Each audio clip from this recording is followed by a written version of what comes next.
Concernant Nostradamus, j'ai fait un certain nombre de découvertes récentes. Quand je dis découvertes, c'est-à-dire des prises de conscience.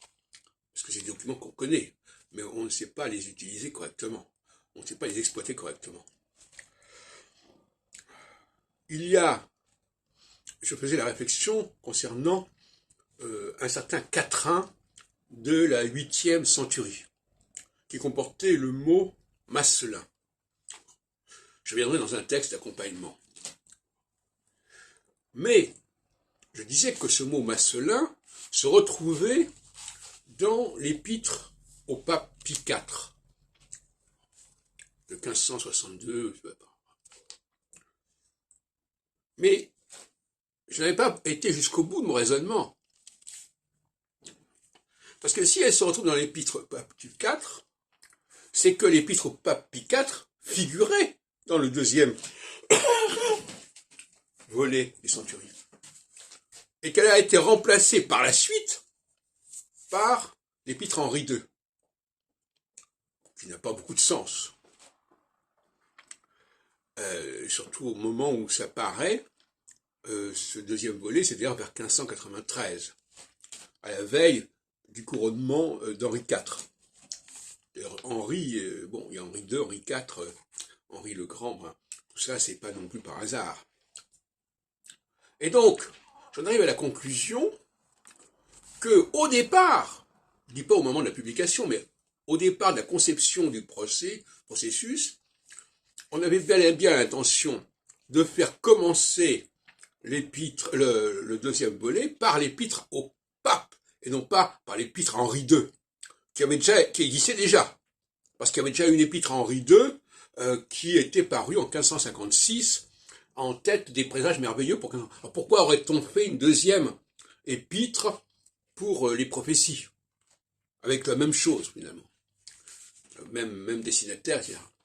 Ça n'a pas beaucoup de sens. Donc voilà ce que je conclus, hein, à savoir que ma méthodologie que vous connaissez peut-être, consiste à remonter le passé, à reconstituer des chaînons manquants. Eh bien, il est évident que, alors justement, j'avais montré dans mon post-doctorat que les quatrains des présages, les quatrains des almanachs, étaient issus de la prose de Nostradamus, dans le même ouvrage. Nostradamus écrivait en prose, il faisait des pronostications en prose, et à partir de ces pronostications en prose, on a fabriqué des quatrains. 12 quatrains par an. Eh bien, c'est la même démarche qu'il a présidé. Un quatrain a sa source. Mais, en l'occurrence, les quatrains des almanachs, leur source, elle était dans l'almanach.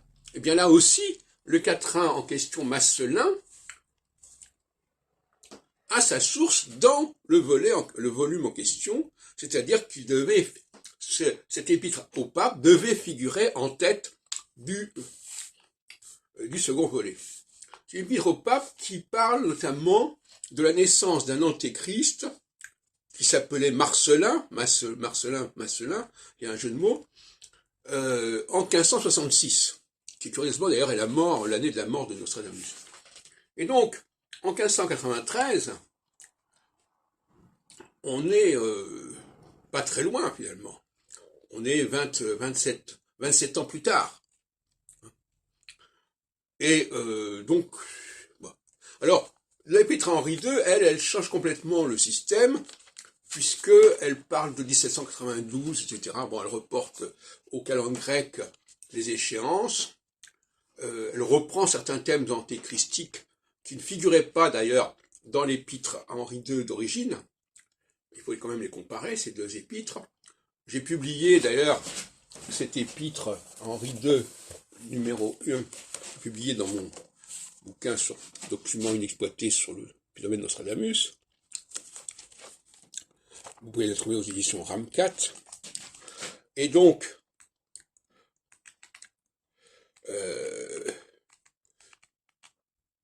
on a modifié le système